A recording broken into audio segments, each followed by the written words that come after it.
Welcome to the latest episode of Through the Pages. I am delighted to say I got a back-to-back book review of books from 2021.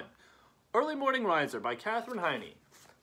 I had no clue this book existed a week ago, a little more than a week ago.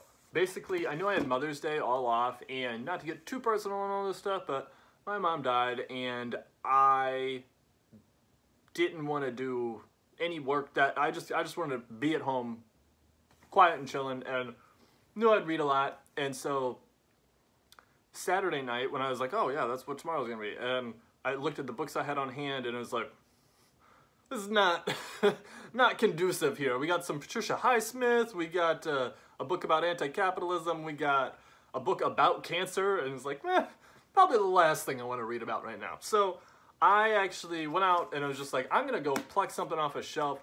I wanted something kind of emotional. Not that I wanted to like tee myself up to get wrecked, like I was already borderline as it was, but I saw this, and you know, as I've said on here before, always judge a book by the cover. Always. That it really applies to books. Everything else, don't judge people like that, but just books, obviously judging by the cover. The cover art was very neat. And so I was drawn to this. I checked out read backs of a few, and this one kind of just like stuck out to me. I've never read anything by her before, and it was delightful, honestly. It wasn't like bogged down in too much. I didn't want to, I just wanted to, how do I say this? I just wanted a nice story, kind of like emotional but engaging and everything. I wasn't trying to learn.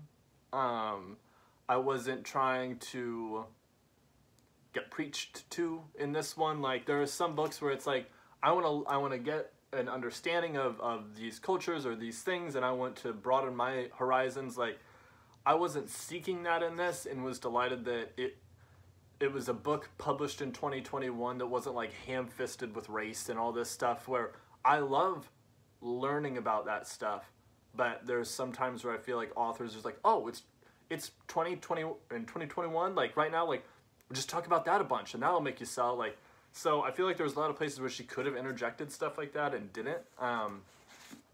It reminded me of All Adults Here, I will say. And I've referenced this book before because it kind of like rolled together all of the like, a lot of social things happening at the time, which is good, and I enjoyed it for that. But then it also was like, oh, this is a very easy trope for someone to go in. And she didn't, what I think maybe her social connotation to this was disabled people. So there was a little bit of that in there in a very heartfelt and understood way, where I think she must, or maybe has had people around her who were mentally challenged in ways, and it was nice to see, but it wasn't like, feel guilty about this when you're done, you better, and it was just like, I don't know, some books can get real intense on that stuff, and it was just nice to read. There were parts in it that were funny that I feel like she could have like tweaked it and had that go from like a B- to like an A+, but it wasn't like uproarious, and I don't think it was meant to be. So there was witty lines in there, but I wouldn't call it a comedy.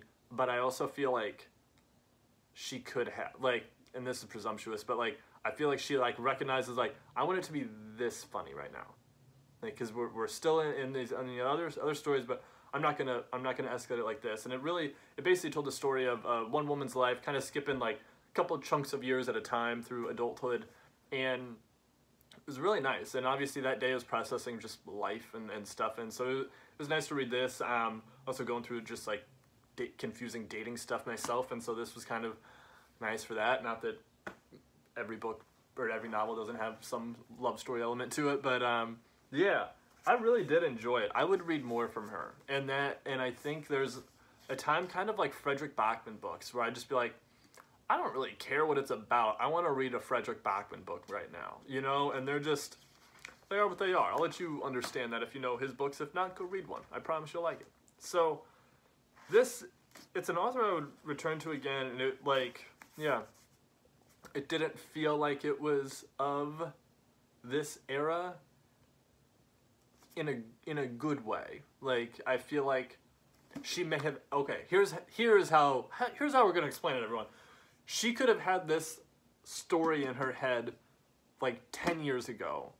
And then everything that's transpired over the last decade or so could have happened. She's like, okay, well now I got to make it, I got to put race in there, and I also have to put I got to put all this stuff in here, and maybe you don't, you know, and I think she kind of stayed true to her vision for the story, regardless of the context of the year in which it's being released. That's it. And it was nice. If you got a rainy day, curl up in a blanket, grab it. I'm not going to say it's going to be your favorite book. It's probably not going to be in my top 10 novels of the year, but it hit the spot that day. And that's all I needed. I was not looking for my socks to be knocked off, and I did read this all in one day, so that's another good sign. Next book I'm about to review, also read all in one day, today. But yeah, Katherine Heiny, I don't know if she even has other books, honestly, but this is very good. Katherine Heiny. Early morning riser. If you're ever sad on a Mother's Day, it's a good one.